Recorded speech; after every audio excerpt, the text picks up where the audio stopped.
And with that, we head on the hotline, Bob Socci, voice of the Patriots, joining us. And Bob, before we get to Josh, who's the potentially the apple of our eye as the new head coach here in Cleveland, as you're preparing to call the game on Saturday night, do you have it in your head at all that this could be the end of it for Tom in New England?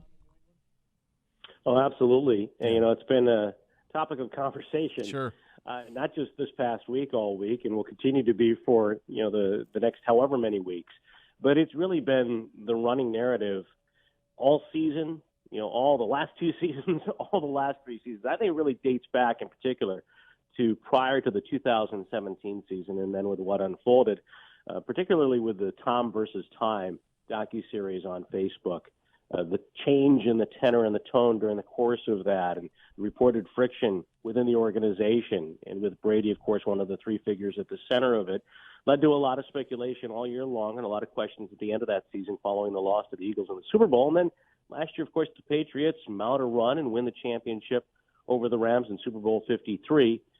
But it's always been there, if not in the background, or I should say, if not at the forefront, then it's always been there just beneath the surface in the background. And obviously, it's been something that has become increasingly likely a possibility, or over the course of the last however many weeks, with the Patriots struggling as they did on offense. And some of the things that we looked at as failures to give Brady the weaponry that he needed to lead the offense to another championship here in New England. So there's a lot of different variables, a lot of factors, but yeah, it was definitely on my mind preparing for that game, and certainly was as I signed off. I'm sure it should be interesting times ahead for New England. As you talked, could Tom Brady be there? And another guy that is going to be interviewing for head coaching openings, Josh McDaniels, the offensive coordinator, who's been there for quite some time now, and in fact almost left for the Colts, but decided to stay with the Patriots. What do you think is different this time for Josh, and do you think this is the time that Josh does go and take a head coaching job somewhere else? Well, I really believe that for Josh, and I think it's related to that situation, there's a couple of factors. One, the timing is different, and I referred to that Super Bowl 52 loss to the Eagles when he was verbally committed to Indianapolis, just as Matt Patricia at the time was ready to go to Detroit. And we saw that move obviously come to fruition. There were a number of other Patriots coaches who were uncertain about their futures as well. Special teams coordinator Joe Judge, I believe it was Adam Schefter on the morning of the AFC Championship game, reported that he may be moving on or was likely to move on. And here locally, people wondered, is Bill Belichick moving on? Is this the end for him? Is Brady moving on? Is this the end as a Patriot for him? And I think it's hard for people outside of the organization, or at least those who don't cover the organization regularly, to fathom the possibility that a head coach, and with all the decisions that needed to be made, might not communicate his thinking to the people who work under him. And I really believe that here at the time, there were questions outside, but there are also questions inside. And I think, for Josh and people on that staff, their situations weren't addressed really until the season ended. And then Bill sat down with Robert Kraft, and Robert Kraft went to Josh McDaniels with an offer that he couldn't refuse to give him stability financially for sure. Very lucrative deal to remain with the Patriots as an offensive coordinator and help sustain what they had established, and what was at that point, I think, very fragile, very tenuous in the wake of that loss to the Eagles, and he's done that. And now it appears that Bill Belichick's foreseeable future is not in question here, although I have seen some reports from New York, people, columnists in particular, say the Giants should acquire Bill.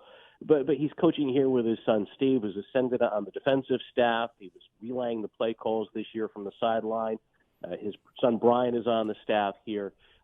The way he talks, the passion and the energy he still has, there are indications that he's going to be coaching this team for the foreseeable future. So there's a change there when it comes to McDaniels. But also I think that one thing that remains the same is it has to be the right opportunity for Josh. And perhaps there was trepidation about the circumstances surrounding Andrew Luck and some of the other things associated with the Colts job. But given his past with Denver, I think he knows he's smart. He's a smart guy, a very intelligent individual, not just when it comes to football. He knows the next opportunity has to be the right one for him. Yeah, and you might not get another. So he's been very choosy. Right. He's been very smart. Stability in New England, and now maybe this is the time. And there's kind of the feeling around the NFL and Bob, everybody we talk to that feels like that Jimmy Haslam, our owner, has kind of had his eye on Josh for this job for a while. It'd be a certain homecoming for Josh as well. I don't know him at all. I know him in terms from a genius play caller and those type of things, and the way that he goes week to week with his game plan, much as Bill does defensively, he does offensively. But in terms of a leader of men, I'm curious if you could tell me a little bit about just the way he is respected in the building, because I think one of the things that came out of this season for us was, and if you talk to our players or anything, it's that we needed leadership. Is Josh the type of guy who can stand in front of a room? Obviously, his credentials demand respect, but will his personality command respect? Yeah, I think that's a really important question that everybody should have when it comes to two positions: head coach of a football team and quarterback in the sport, right? And I think that's one of the things that has stood out to me. You see Tom Brady command the room as soon as he walks in, and you could see Jimmy Garoppolo with a similar charisma from the time he was a rookie command the room. And it's not surprising at all that the teammates have gravitated to him the way they have as well with the 49ers. And the same thing, I believe, was evident with somebody like Brian Flores here, for example, last year as an assistant coach under Bill Belichick. And Brian was his own man, and Brian is his own coach down in Miami. He's not trying to be a Bill Belichick clone. And there's one Bill Belichick, and only one person can do what Bill Belichick does the way he does it, and that's him, of course. And I think that there have been failures that have been well documented for other coaches off his so-called coaching tree, and people point to those coaches going into situations and try to do it like Bill does. And perhaps that's what Josh did in Denver. He was young, probably immature for the position and the power that he had with that position with the Broncos, and he ruffled a lot of feathers right away out there. By his own admission, didn't understand the importance of personal relationships. And I think that often is the result of insecurities. Maybe not in his case, but I think often in general, from my experience, that's a primary reason for the way people treat other people, basically, especially in a professional setting. And I think in Josh's case, and it's well documented by a story that Dan Pompei wrote. It's a terrific piece for Bleacher Report from a couple of years ago, having spent a lot of time with Josh. He's learned from that experience, and I've seen it in my own interactions. I didn't know him in his first stint as a Patriot assistant coach, but in the time that I've been here, he's been extremely friendly, outgoing, not only with me, but with everybody on the staff, in football, in marketing, in media relations, people that are around this team on a regular basis. And when he was fired by the Broncos, he talked to his dad, as Dan Pompei wrote, and his father said, look, write down everything you would do differently in the next opportunity, and write it down now so you don't forget it. And so McDaniels that day took out a notebook, and I believe one of the first things, if not the first thing, that he put down is he had to be a better communicator and essentially a better person, have better relationships with people. And all that, I think he's embodied in his time during my experience. The coaching speaks for itself, the strategy and the ability, of course, to come up with schemes, especially when you look at the creativity that was needed for this team the last couple of years. Given the limitations offensively, they reinvented themselves last year, for example. And I think he's a guy that does command respect from people. Now, I think he's been around a lot of veteran players who I think have left here with a lot of respect for Josh McDaniels, and not only as a coach, but more importantly as a person. So it sounds like you think he would be an excellent candidate and an excellent asset based on his ability to take, his prior shortcomings and turn those perhaps from weaknesses into strengths, which is something that all great leaders are able to do over time to become the successful people they ultimately want to be. Yeah, absolutely. And Albert Breer made this point about Eric Mangini, for example. When Mangini lost the Jets job, there was no interval between that job and the next one, right? So he went to Cleveland, and it was really more of the same.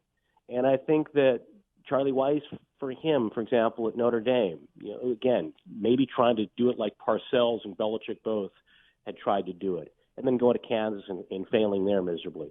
And I look at Josh McDaniels as someone who's had that distance between that opportunity in Denver. I mean, he's the same guy probably at heart, and certainly he's a more intelligent football person. But how has he evolved as a leader of men? And that's the area that I would think he's probably developed the most in. And as well, when I look at Flores, for example, again, compared to like Matt Patricia, I think Patricia last year started to realize before the season, we saw it during joint practices and the time we spent around the Lions. In year one, right away, there was friction with the media, and Matt carried himself a certain way that was very reflective of the way people perceived Bill to be. Whereas with Brian Flores, he went down to South Florida, and like I said, he was his own man. He initially hired Jim Caldwell to be kind of a mentor on the staff, and now he's lured Chan Gailey out of retirement. I think with Josh McDaniels, you have just a better, well-rounded individual than the one Denver had. Bob, this was excellent. Yes. Thank you for your time. We appreciate it a great deal. All right, guys. Thanks so much. That is Bob Socci. He is the voice of the New England Patriots.